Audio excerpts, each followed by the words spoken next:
Hello, everybody. We are Group 7, and our project is plant-based salmon.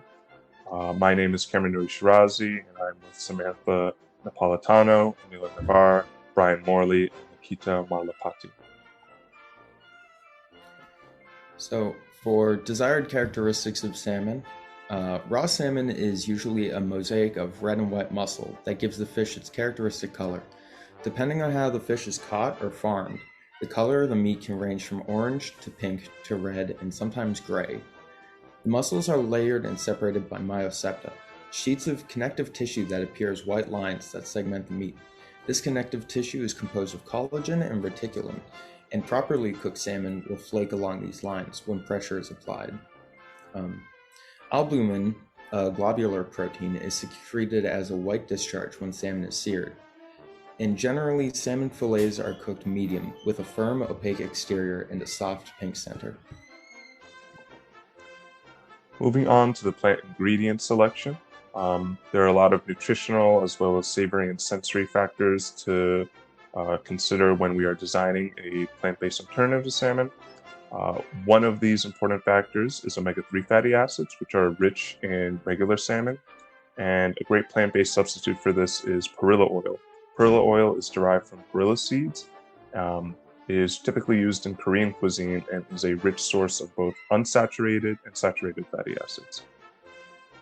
Next is vitamin D, which is also another important component of regular salmon. And a great wild and natural source of this is wild mushrooms, specifically the morel mushrooms and the chanterelle mushrooms. And these mushrooms absorb a lot of UV light, allowing them to produce a lot of vitamin D. Of course, when considering any kind of plant-based alternative to a meat product, it's important to focus on protein. And for our project, we specifically chose mung bean because it is heat set, and once it is cooked, it is irreversibly chemically changed, similar to how raw salmon is irreversibly changed into cooked salmon after heating. In order to add a fish flavor and aroma, a plant known as Hutiniana cordata, or also known as fish mint, which will be used, and is typically found in Southeast Asia. And last but not least, we need to keep all of our plant-based fish together. So as a thickening agent, we aim to use a combination of flour and glutinous rice, but keeping in mind to any kind of gluten-free customers, we can use flaxseed oil instead. However, we would have to make sure that this plant-based fish is stored properly in order to avoid rancidity with flaxseed. Coming to the manufacturing process of salmon, the challenge is to recreate its texture and appearance. Revo Foods, formerly known as Legendary Wish, is a Vienna startup that developed the process to produce a 3D printed salmon. With this technology, they could recreate the appearance, texture, and the mouthfeel of salmon. Their product is based on mushroom and pea proteins, which form a fish-like consistency with gelling agents like starch or agar-agar, and a rich flavor with fats such as avocado or seed oils that also add valuable omega-3 fatty acids. Overall, their product is high in protein, omega-3, dietary fibers, and vitamin B12. Based on the ingredients they used, we could also produce salmon with the ingredients that have been mentioned in the previous slide. And we could develop it using the 3D printing technology. So there are three important properties to consider when trying to produce plant-based products. So that's the physiochemical, functional, and sensory properties. The physiochemical properties are fish is generally translucent when uncooked and then opaque when cooked. It's springy when uncooked and flaky when cooked. So this would be something that we would try to emulate when making a plant-based fish.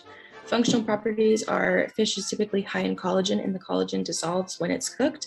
And like it was mentioned before, fish is high in omega-3 fatty acids, vitamins D and B2, calcium, phosphorus, iron, zinc, iodine, and potassium. And the sensory properties are it should fall apart when cooked properly, soft when cooked, seasoning isn't typically necessary, and it's easy to bite through and cut with a fork.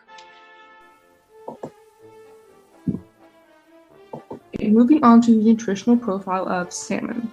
For a 3-ounce fillet of wild salmon, it breaks down to around 120 calories, 17 grams of protein, 5.4 grams of fat, 37 milligrams of sodium, and 0 carbs. The reason I specified wild salmon is because farmed salmon actually has a much higher fat content and therefore has around 50% more calories. So the nutritional breakdown between wild salmon and farmed salmon is actually slightly different. Speaking of fat content, I'm sure as we all know, salmon is a great source of omega-3 fatty acids, providing us with 2 grams per each 3-ounce serving, which is around half of our weekly recommended intake. So if you have 2 servings of a 3-ounce fillet of salmon, you're already at the recommended intake for the week. As I mentioned before, farmed salmon has a higher fat content, which includes these omega-3s. So if you eat farmed salmon, there's going to be more omega-3 fatty acids in it. Salmon is also high in B vitamins, most notably niacin, vitamin B6, and vitamin B12, providing us around 50% of our recommended daily intake for these 3. In addition to these, salmon is also a great source of thiamine, riboflavin, and folic acid as well, just not, to the degree of the other 3. Eating salmon is also a great way to get your recommended daily intake for potassium, even containing more potassium than a banana. Like before, there's slight differences between wild and farmed. So in wild salmon, it actually has a much higher amount of minerals, which includes potassium and B vitamins. As Amelia has just mentioned, these are all very important properties, and we plan to emulate these properties in our plant-based salmon so that you're not missing out on any of the important nutritional aspects of regular salmon. Thank you for your time.